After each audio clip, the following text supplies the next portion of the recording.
Advocate Ngcukaitobi, Senior Counsel, grills Apartheid Intelligence Officer Willemson. Let us listen to this clip. Your role that you've described, being externally focused, was to neutralize enemies of the state. My lady, not only neutralize specific enemies of the state, but to work on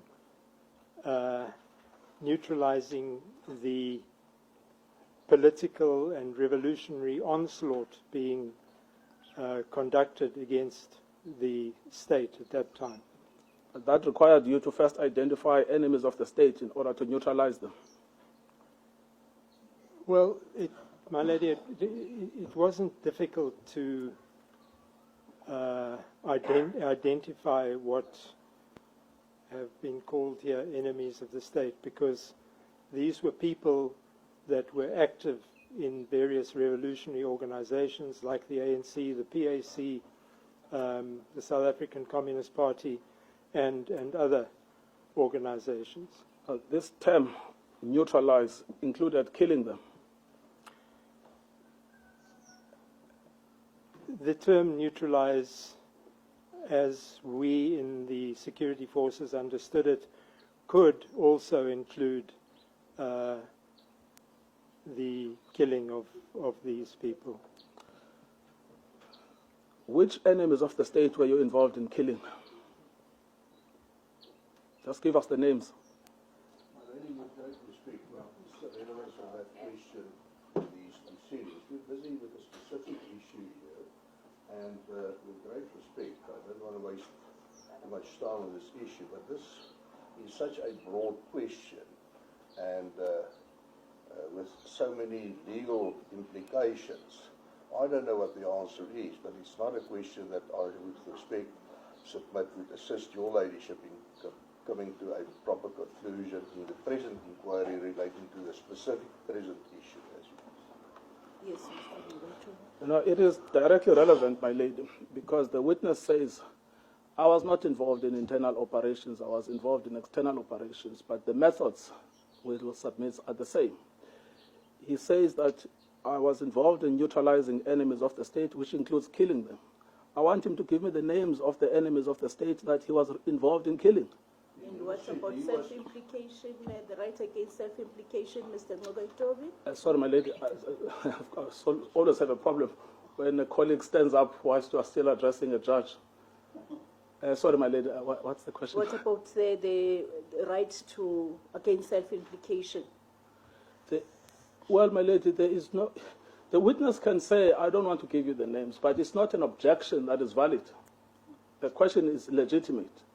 The issue we're dealing with now is the objection based on relevance. It's not an objection based on self-incrimination. But the witness is here. He is entitled to say, he's already told us, I was neutralizing enemies of the state, which included killing them. I don't understand why my learned friend is jumping up and down. Yes, we said neutralizing. The position factually correct, and I would not jump up and down. The witness said neutralizing in the security environment may include killing. Yes. But he never said, I neutralized and I killed. He Yes, didn't say that. So what my learned colleague can maybe do is just keep factually correct. Mr. Ngcukaitobi. It doesn't matter, even if one accepts. Okay, Can this gentleman, yes, who is a senior advocate from Pretoria, yes, yes, please just learn to respect the judge, even if he doesn't respect black advocates? But the question is very simple. The witness has told us, in the security environment, our responsibility is to neutralize enemies of the state. Neutralizing them includes killing them. What I want to know is which enemies of the state was he involved in the neutralizing. I didn't say he pulled a trigger. Give us the names. There's nothing objectionable about that. Now that you've been basically coached against answering, do you want to give an answer or not?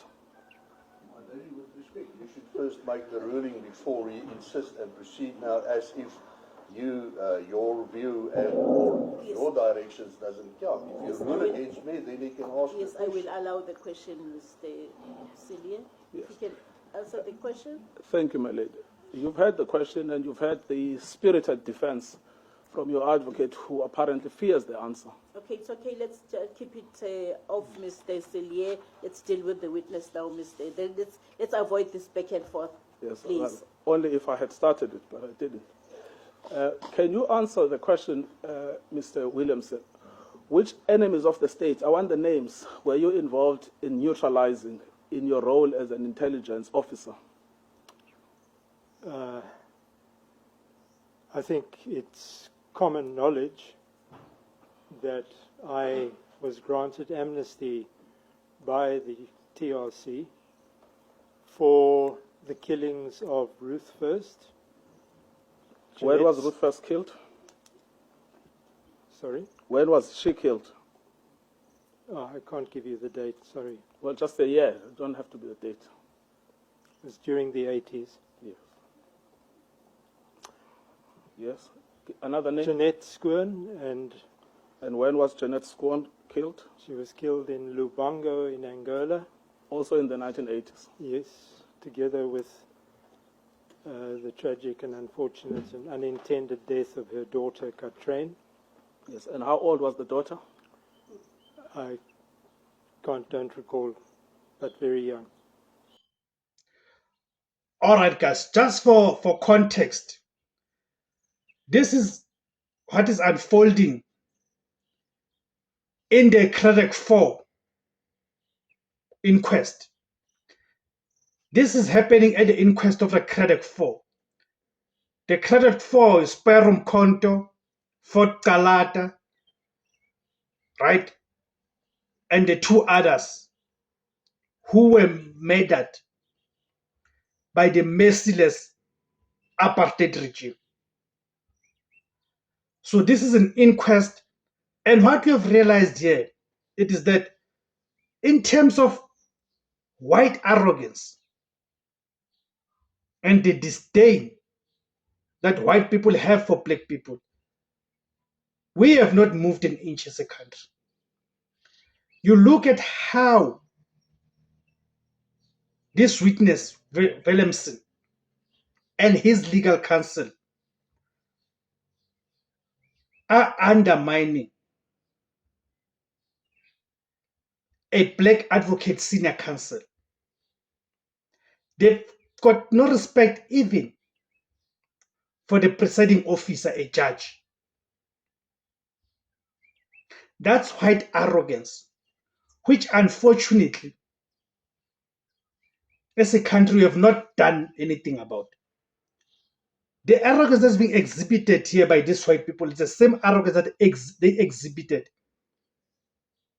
at the time when they killed the Craddock 4. Thank you guys for tuning in. My name is Tebus Kosana. The name of the platform is Izwi Labansundu, the voice for Africans. Kamakuma Africa.